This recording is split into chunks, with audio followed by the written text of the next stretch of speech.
Bonjour, je suis très heureux de vous retrouver pour ce troisième volet de On ne vous demande pas d'y croire. Et c'est avec Laurent que j'aurai le plaisir d'échanger sur beaucoup de sujets, notamment la médecine chinoise. J'aimerais, Laurent, que vous me parliez de votre parcours qui vous a mené vers ce que nous appelons, nous les Occidentaux, une médecine parallèle. Alors, l'histoire serait un petit peu longue à raconter, je vais essayer de faire le plus court possible. Déjà, dans le terme médecine parallèle, par définition, les parallèles ne se rencontrent jamais. Nous pourrons parler tout à l'heure de mon parcours qui fait que justement différentes médecines peuvent se rencontrer.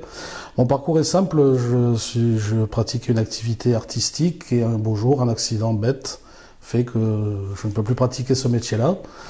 Et il a fallu trouver une solution pour continuer à avancer. Et la médecine chinoise m'intéressait depuis tout petit. Et donc j'ai décidé de franchir le pas et d'aller m'inscrire dans une école de médecine traditionnelle chinoise. Et voilà, et puis après j'ai commencé à exercer, j'ai commencé à mettre la main dans quelque chose de passionnant, et les mains c'est pas un jeu de mots par rapport à pas mal de choses. Alors c'est quoi les principes de la médecine chinoise? Alors les principes de la médecine chinoise, c'est de s'occuper du patient dans sa globalité. C'est-à-dire que dans nos contrées, nous sommes dans la médecine du symptôme. C'est-à-dire on va voir son médecin, j'ai mal à l'épaule, et le médecin va agir pour la douleur à l'épaule. En médecine traditionnelle chinoise, la douleur à l'épaule est la manifestation d'autre chose. Et on va chercher la cause de cette douleur à l'épaule.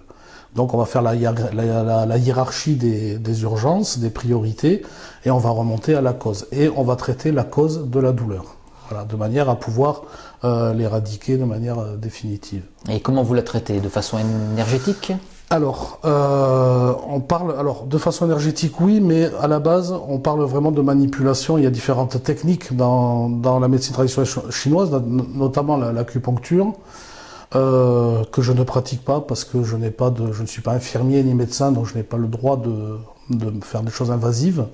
Donc j'utilise mes mains pour faire ce qu'on appelle de l'acupression. Alors l'acupression, c'est stimuler les points d'acupuncture avec les doigts sur tous les différents points et les méridiens, voilà. Et donc ainsi on peut travailler sur des zones, ce que l'on appelle réflexes, sur le corps notamment, et aussi au niveau des pieds, des mains, du visage, l'intérieur des oreilles. Voilà, et il y a différentes techniques. Il y a le marteau à fleur de prunier qui va travailler sur la colonne vertébrale, qui va stimuler sachant que la colonne vertébrale, chaque vertèbre correspond à une partie, un organe du corps. C'est comme si on découpait le corps par vertèbre et on va avoir la zone qui correspond à la douleur, etc. Et quand je disais il y avait quand même un lien, c'est Hippocrate qui disait qu'il faut chercher la cause des douleurs dans la colonne vertébrale. Donc c'est la grande différence avec la médecine dite occidentale. Voilà, c'est-à-dire on va s'occuper de la globalité de l'individu et on va s'attaquer à la cause et non aux symptômes. Où est-ce que vous pratiquez? Est-ce que c'est alors moi je me suis spécialisé actuellement j'exerce à l'hôpital de Castellucci à Ajaccio dans le service d'oncologie, où je travaille grâce à la médecine chinoise à améliorer un petit peu tous les effets secondaires des chimiothérapies, travailler évidemment sur le stress, les angoisses et tous les symptômes gênants. Voilà.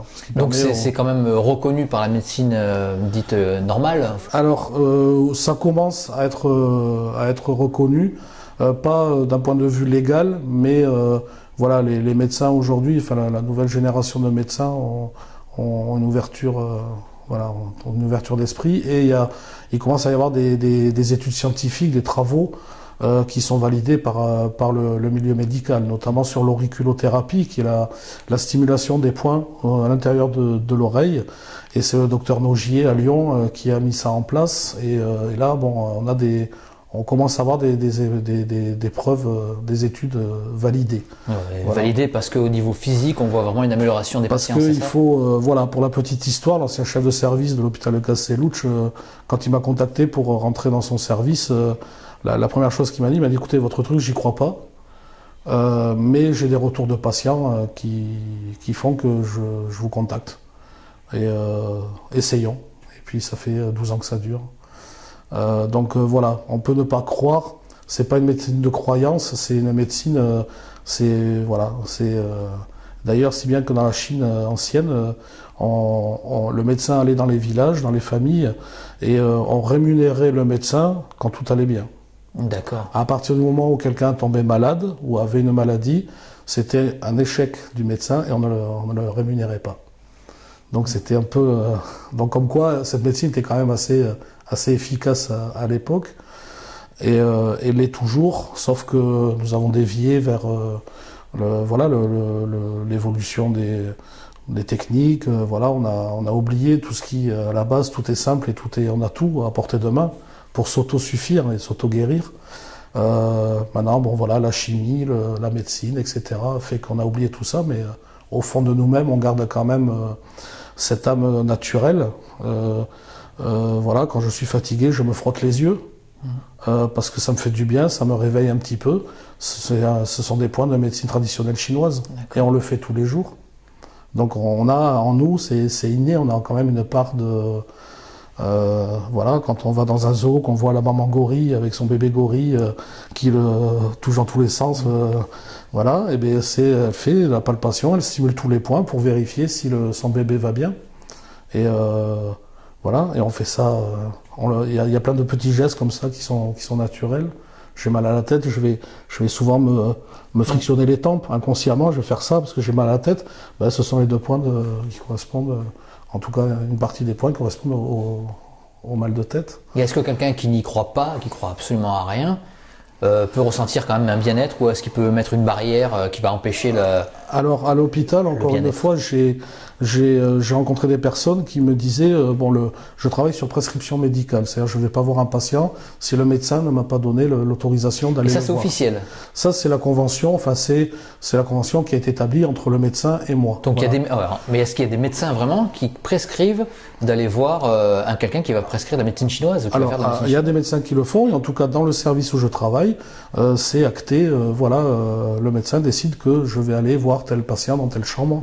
Voilà, donc pour voir si on peut atténuer ou un effet secondaire de chimiothérapie, puis après voir évaluer si ça va mieux, et ça permet aussi peut-être de redoser un petit peu tous ces médicaments. Voilà.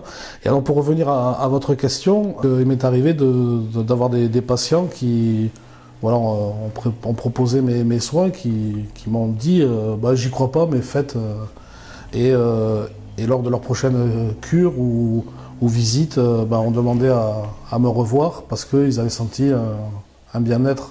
C'est-à-dire que c'est pas une question d'y croire, c'est une question que quand on stimule des points, ils existent ces points via le tissu nerveux, tout simplement. Donc si je pique le bout d'un orteil, il va y avoir une réaction. C'est purement physique, quoi. Voilà, c'est physique, c'est des courants électriques, voilà. Et parfois, dans ces courants électriques, il y a un court-circuit, il y a un fil qui est cassé. Et donc, le travail de la médecine chinoise permet aussi de réparer un petit peu tous ces câbles et de refaire un peu le lien entre le corps et là, on peut parler de le corps et l'esprit. D'accord. Voilà. Et voilà, c'est pas une question de croyance, c'est voilà. Alors après, comme tout traitement, quelqu'un va prendre un médicament à la pharmacie pour un mal de tête et ça va pas lui soulager son mal de tête. Et un autre médicament va soulager le mal de tête. La médecine chinoise, c'est exactement la même chose, au même titre qu'un médicament. C'est-à-dire, il y a des personnes qui vont être réceptives. Leur corps va être réceptif à cette technique-là, et d'autres personnes, le corps ne va pas l'être. Pour quelle raison? Mystère. Moi, je peux témoigner juste d'une fois où on a été musiciens, on a joué ensemble, et j'avais un gros mal de tête. Et vous m'aviez mis le doigt sur le front très très fort, comme ça, avec je sais plus exactement les mouvements. Et mon mal de tête a disparu quasi instantanément. J'avais toujours un petit peu de nausée, mais qui a disparu d'ailleurs une demi-heure après. Mais le mal de tête a disparu instantanément. Donc pour moi, c'était assez magique. C'est vrai que voilà, la médecine chinoise a... Alors justement, quand on parle de... Là, on était sur l'instinct, il fallait soulager un mal de tête. Donc on dit qu'on est dans la médecine de fond. C'est comme l'homéopathie, il faut faire des cures de 21 jours. Voilà, donc ce sont des consultations, c'est un traitement de fond pour justement aller mieux ou ne pas tomber malade. Et on a aussi dans la médecine traditionnelle ces points qu'on appelle ces points un peu magiques qui permettent de stopper un mal de tête, une insolation, une crise de hoquet. Enfin voilà, toute la bobologie du quotidien avec 10 doigts dans sa pharmacie, ça suffit. Alors moi j'aimerais que vous me racontiez une histoire que vous m'avez raconté il n'y a pas très longtemps, concernant, parce que vous êtes musicien, Oui. vous jouez du cor, vous jouez de la trompette, vous jouez beaucoup de cuivre, et vous m'avez raconté une histoire concernant votre accident que vous aviez eu. Oui. J'aimerais que vous me le racontiez encore. Ah, voilà, j'étais il y a quelques années maintenant, moi j'étais musicien professionnel et voilà, un accident, je perds l'usage de mes deux doigts qui m'ont empêché de jouer du cor et voilà, donc tout s'est arrêté du jour au lendemain. Et donc voilà, quand on vit de sa passion, c'est déjà une chance. Quand ça s'arrête, c'est très douloureux. D'autant que quand on a un agenda qui est très épais, en 2 jours, il reste plus qu'une feuille avec mes fidèles. Et c'est là qu'est venue cette idée de, voilà, je me suis dit, mes mains sont perdues pour procurer une forme de bien-être aux gens par la musique. Donc, c'est pas perdu pour tout le monde. Et c'est là aussi, ça a été une source de motivation pour aider l'autre avec mes doigts. Je voulais que symboliquement, mes doigts continuent à travailler, continuent à être mon métier. Et voilà, et puis un jour, voilà, je commence à exercer, je commence à travailler à l'hôpital et je rencontre une personne qui vient se faire traiter, qui se trouve être professeur d'un instrument de musique, voilà, et on a beaucoup discuté et cette personne m'a mis le pied à l'étrier pour reprendre le chemin vers la musique. Donc cette personne m'avait dit, bon, de toute façon, moi je suis un peu handicapé, j'ai dit, moi aussi.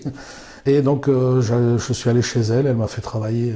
Mais vous aviez un doigt qui était complètement mort. Ah oui, un doigt complètement mort. Voilà. D'ailleurs, il est toujours. Ah oui, là, vous pouvez y aller, on peut tomber dans l'eau chaude, vous pouvez l'écraser, il n'y a pas de souci. Sauf que, quand j'ai repris l'instrument, j'ai pu déplacer après avoir adapté quand même certains doigtés, mais le doigt fonctionne et je sens des sensations quand je joue aujourd'hui. Puisqu'aujourd'hui, je suis redevenu plus musicien que thérapeute. La vie, vous voyez, voilà, il a fallu le thérapeute pour faire le musicien d'aujourd'hui, probablement. Et il a fallu cet accident pour que je puisse... voilà, la vie est comme ça. L'histoire est incroyable. Ah oui, c'est incroyable. Et aujourd'hui, voilà, ça fonctionne. Et j'ai pu reprendre ma carrière, même faire des concerts maintenant comme je faisais auparavant, sur l'île, au niveau du continent, tout ça. Et tout va bien quand je joue. Et donc, si vous ne jouez pas, vous pouvez pas tenir un couteau ou non, je peux. Voilà, j'ai une main de crabe, c'est de homard. Et voilà, et quand je joue, ça, voilà, il y a comme il y a quelque chose qui s'opère, qui fait que je peux jouer. La personne qui vous a remis le pied à l'étrier est décédée? Non, elle est toujours vivante. Elle est là et bien là et. Donc c'est un peu votre ange gardien vivant, quoi. C'est mon ange gardien vivant, voilà. Et c'est là où on rentre dans, voilà, on peut rentrer, voilà. Il n'y a pas de hasard dans la vie, et c'est là où il y a des transferts de choses qui se passent, et c'est quelque chose de merveilleux. C'est en marge de la médecine traditionnelle chinoise, on s'intéresse forcément à autre chose, donc tout en faisant attention de ne pas aller voir trop d'univers, parce qu'après on peut se perdre aussi dans toutes ces techniques. Et par rapport à cet échange d'énergie, parce que la thérapie par le toucher, forcément il y a un échange, il se passe quelque chose. Alors des fois il peut se passer des choses très positives, se sentir bien quand on fait un soin ou quand on essaie de soulager quelqu'un, on se sent bien, on a envie. Et puis des fois on se sent pas bien du tout et on n'a pas envie. Et c'est là où il peut y avoir des fois des petites anecdotes ou il peut arriver des petites choses, des petites bricoles qui sont pas très sympathiques. Quand on sent pas au niveau énergétique. De quel type? Pour ma part, une grosse fatigue quand je travaille, c'est-à-dire vous êtes en pleine forme et vous êtes en train de travailler sur des méridiens et puis vous sentez épuisé et quand vous avez fini avec le patient, vous êtes lessivé. La prise de poids, moi depuis que je fais la médecine chinoise, j'ai dû prendre 20 kilos parce que je pense qu'on absorbe et si on n'a pas les outils pour se nettoyer, tout simplement, pour enlever toutes ces énergies négatives, voilà, des fois ça peut avoir des petites conséquences pas très sympas. Et voilà, j'ai fait un gros travail là-dessus aussi pour apprendre à se nettoyer par le Reiki notamment, qui est une technique qui travaille vraiment sur sur les énergies universelles et qui permet de s'auto... voilà, parce que c'est bien de... Avec l'auto-soin. Avec l'auto-soin, c'est bien de donner aux autres, mais soit il faut aussi trouver des outils ou par les pierres, enfin pour se nettoyer, vider un peu toute cette noirceur. Est-ce que la médecine chinoise évolue dans le temps? Alors, dans le temps, elle n'évolue pas parce que je pense que tous les travaux ont été faits 2500 ans avant Jésus-Christ. D'accord. Voilà, enfin en Chine, en Égypte aussi, on a trouvé des cartographies dans des pyramides et tout ça. Donc le gros la base n'a pas évolué. Par contre, nous sommes obligés d'adapter la médecine traditionnelle chinoise au monde contemporain. D'accord. Voilà, parce que on fait appel à la médecine chinoise pour soigner le symptôme, bien souvent. Oh. C'est-à-dire que voilà, j'ai mal là, faites quelque chose. Et donc on est obligé de dévier un petit peu de cette philosophie qui consiste, comme je disais tout à l'heure, de travailler le fond. Bon, c'est par souci de compréhension, je suppose, avec le patient qui ne Voilà. comprendrait pas s'il a mal à la tête, que vous lui dites non, mais c'est parce que tu as un problème avec ta femme. Voilà. Donc je vais te soigner le cou. Voilà, des trucs qui n'ont absolument rien à voir pour Voilà. l'occidental qui ne tout croit à fait, rien. tout à fait. C'est pour ça que moi je suis toujours très prudent à certaines interprétations ou à certains ouvrages grand public. Sur justement, dis-moi où tu as mal et imaginez-vous quelqu'un qui attrape une maladie grave, puis qu'on va lui dire c'est parce que ton papa machin, Voilà, il rentre chez lui, qu'est-ce qu'il fait Enfin, c'est compliqué. C'est peut-être vrai, mais bon. C'est peut-être vrai, mais ça vaut mieux le garder pour soi. Voilà.